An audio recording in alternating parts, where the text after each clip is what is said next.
I'm Martha, a 28-year-old massage therapist at a local hospital. My days usually involved routine treatments until Mrs. Rossi, a feisty retired woman with osteochondrosis, became my regular patient. She had a knack for prying into personal matters, which I usually navigated with a mix of professionalism and humor. One afternoon, as I was working on her stiff shoulders, Mrs. Rossi's voice cut through the room's tranquility. "Martha, dear, you have such magical hands. Tell me, what does a job like this pay?" I smiled, continuing my motions. "It's around $4,000 a month, Mrs. Rossi." She clucked her tongue in a mix of surprise and disappointment.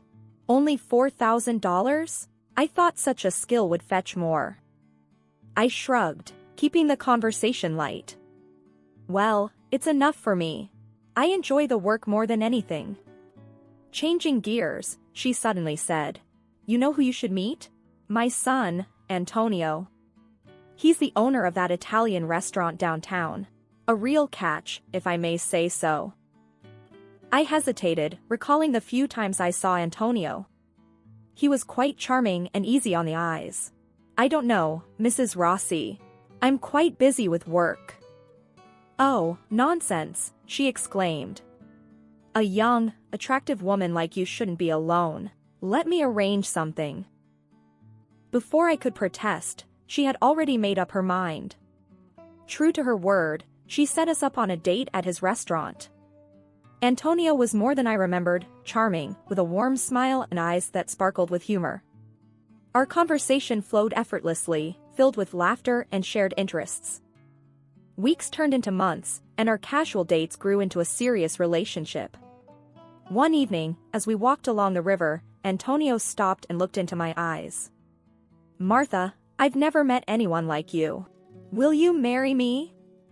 His proposal took me by surprise, but it felt right. "Yes, Antonio, I will."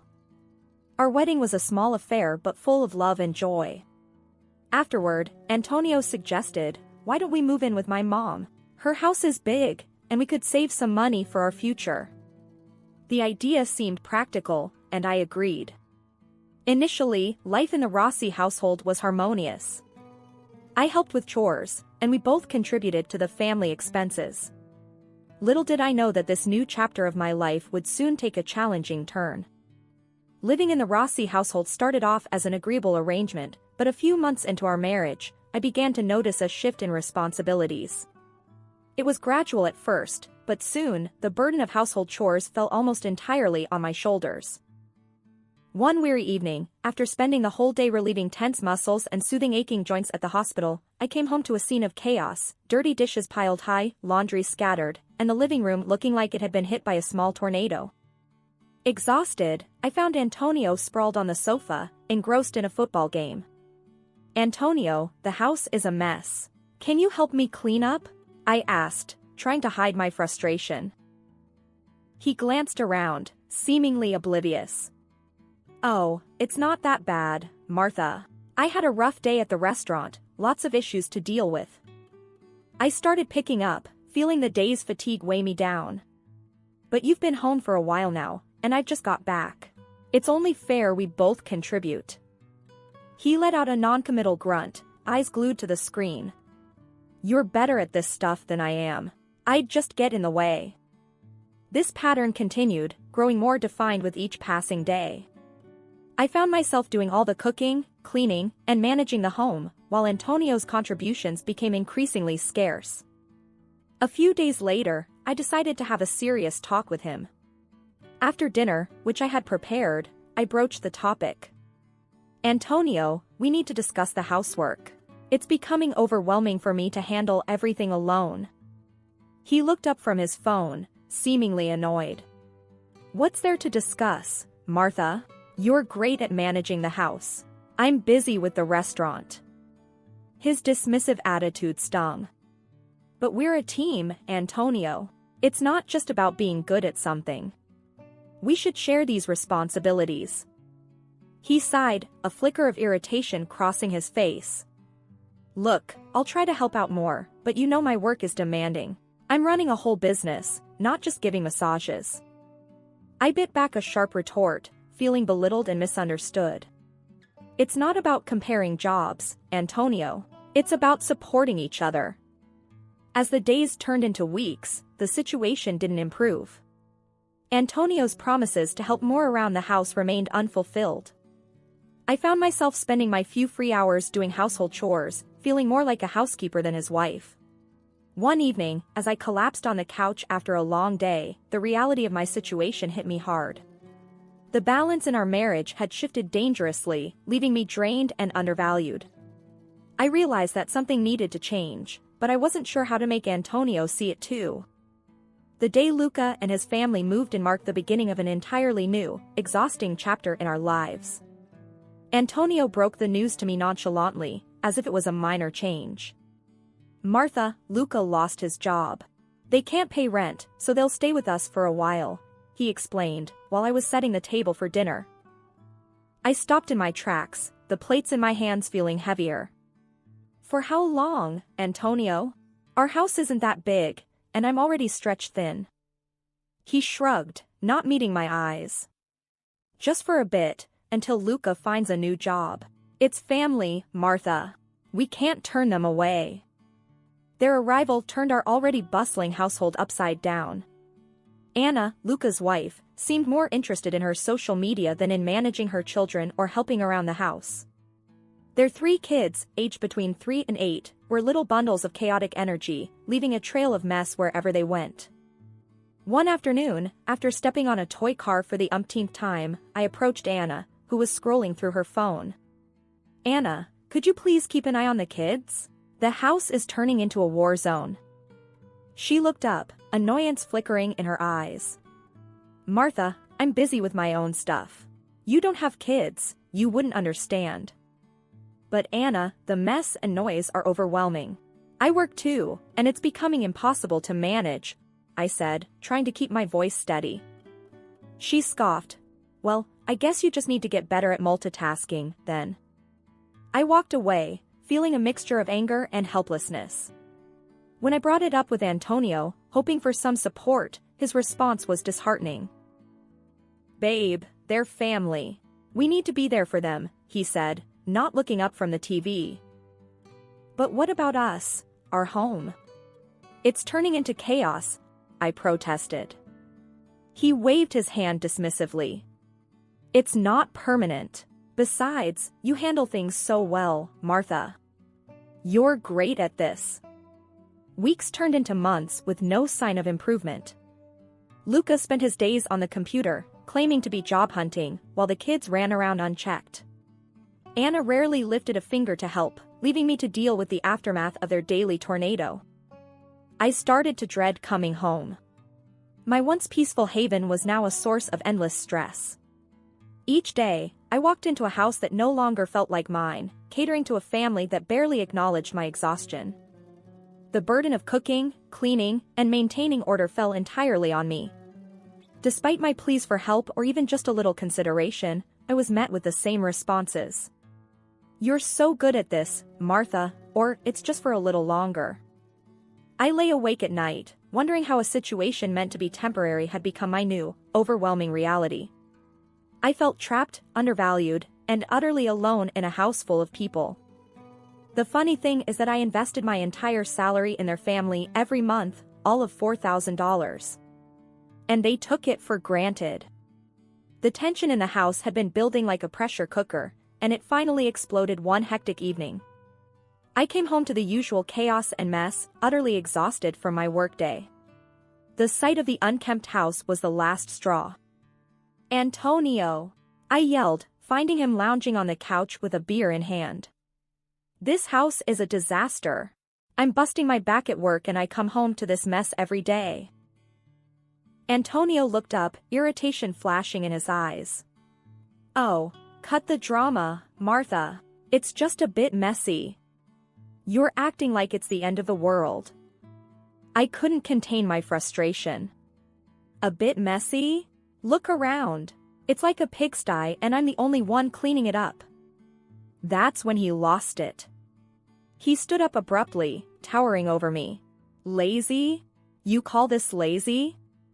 I work my ass off at the restaurant while you just rub people's backs. And now you whine about a few dishes." His harsh words felt like a slap in the face. "That's not fair, Antonio. I'm not your maid. This is supposed to be our home, not just mine to clean." Before I could say more, Mrs. Rossi chimed in, her voice dripping with disdain. "Oh, please, Martha. You're just a freeloader here, living in my house, using our things. And you have the nerve to complain." I was taken aback by her vicious tone. "A freeloader? Mrs. Rossi, I contribute to this house, I work hard too." She scoffed. "Work hard? Ha! A real woman takes care of her home and family. You're just sloppy and ungrateful." Their words echoed in my head, each one a stinging affirmation of how little they valued me. I stood there, shaking with a mix of anger, shock, and hurt. Antonio didn't let up. "You should be thankful, Martha. You have a roof over your head because of us. Maybe if you managed your time better, the house wouldn't be such a mess." I felt a surge of defiance. "I am not your servant, Antonio. I am your wife, and I deserve respect." But it was like talking to a brick wall. They had their minds set, seeing me as nothing more than an accessory to their home.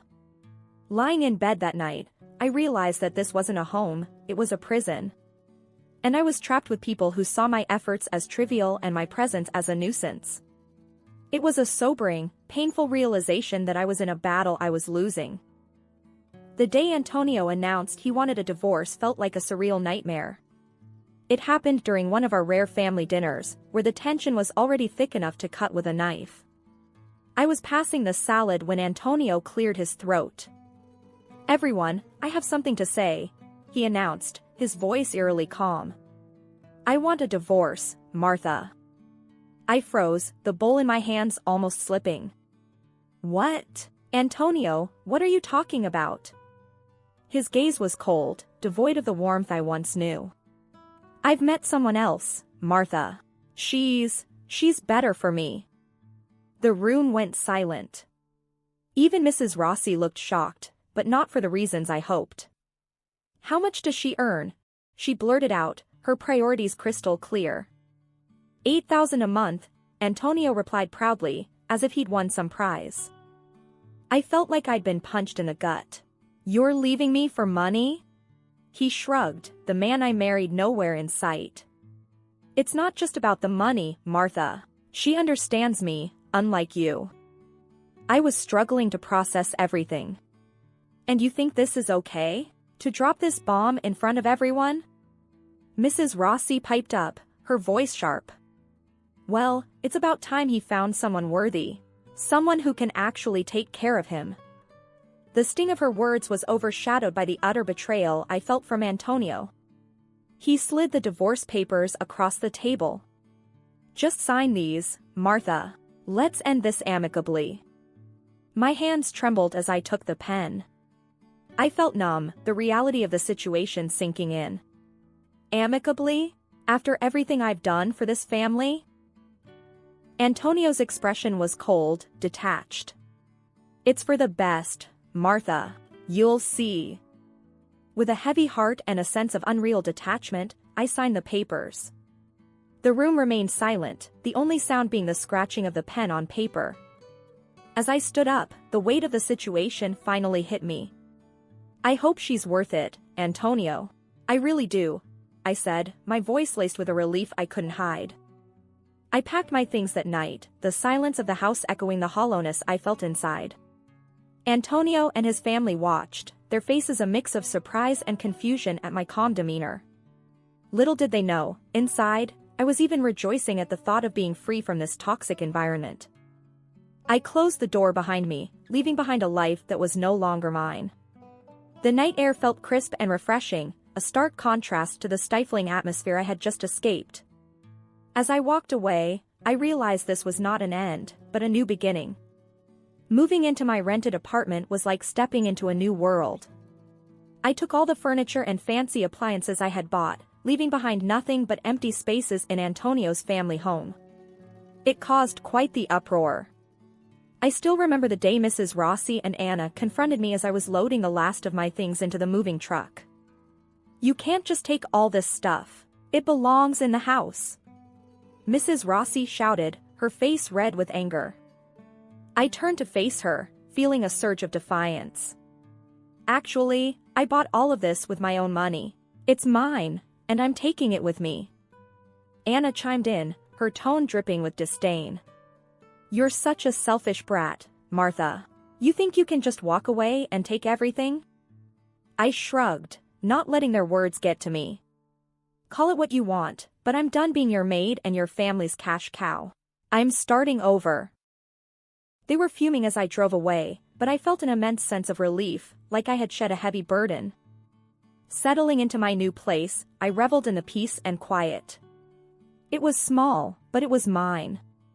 The day I received the job offer from the prestigious medical center was the icing on the cake. The salary was nearly double what I was making before. I remember calling Sarah to share the news. Guess what? I got a job offer from that famous medical center. It's a big leap in my career, and the pay is amazing. Sarah's excitement mirrored mine. Martha, that's fantastic. You totally deserve this. You're going to kill it.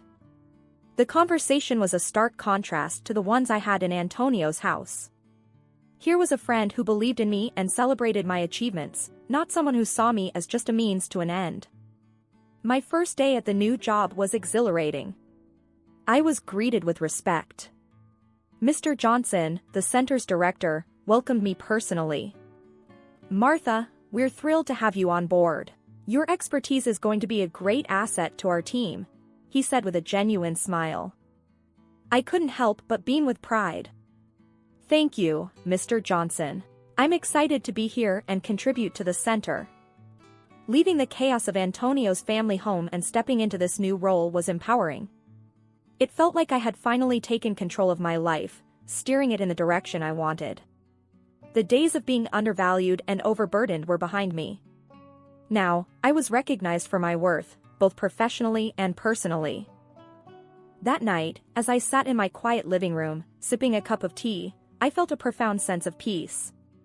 The struggles and hardships had led me to this moment, and I was grateful for the journey. For the first time in a long while, I was genuinely excited about what the future held. It was a regular evening in my new life when I heard a forceful knock on my door.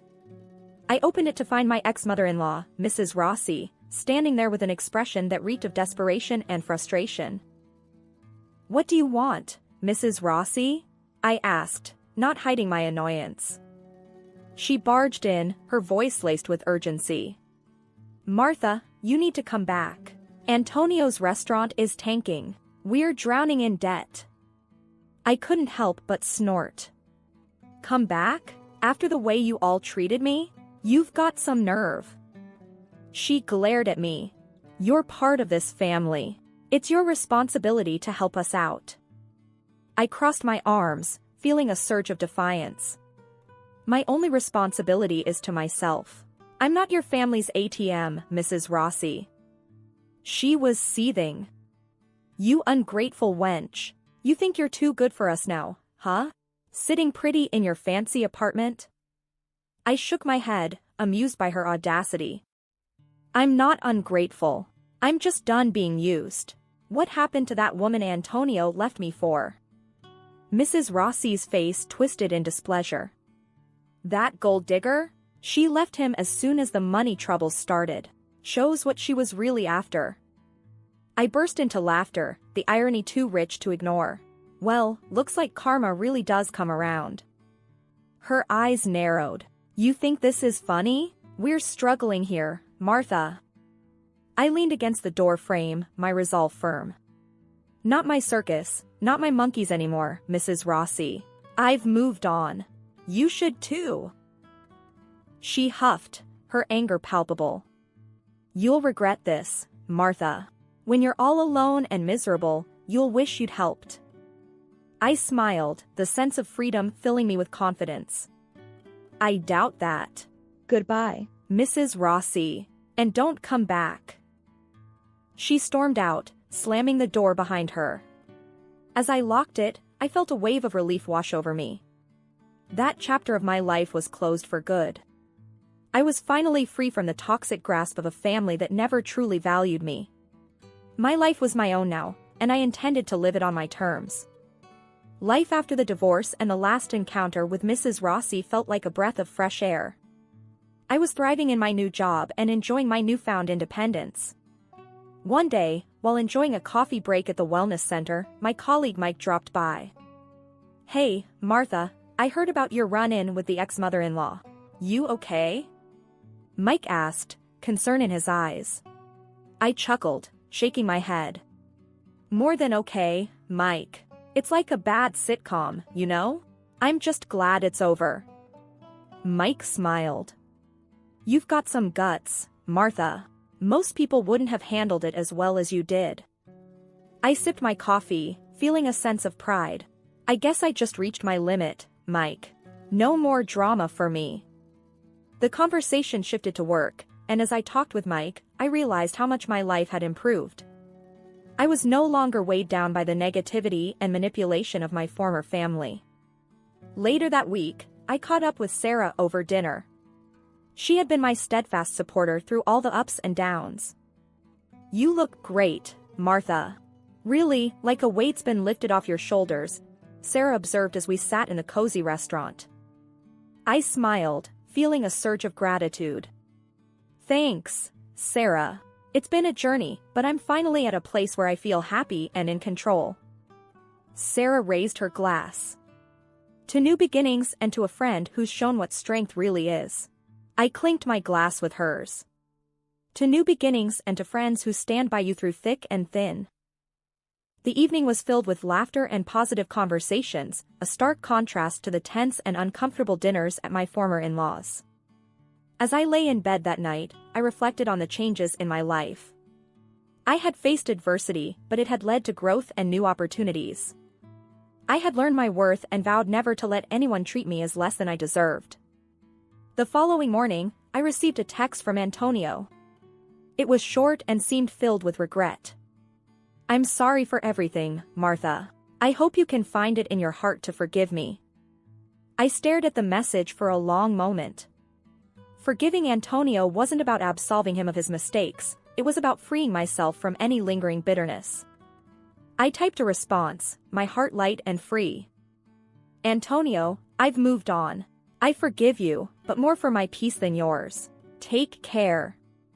Sending the text felt like closing a chapter. I was no longer bound by the past, and the future looked bright.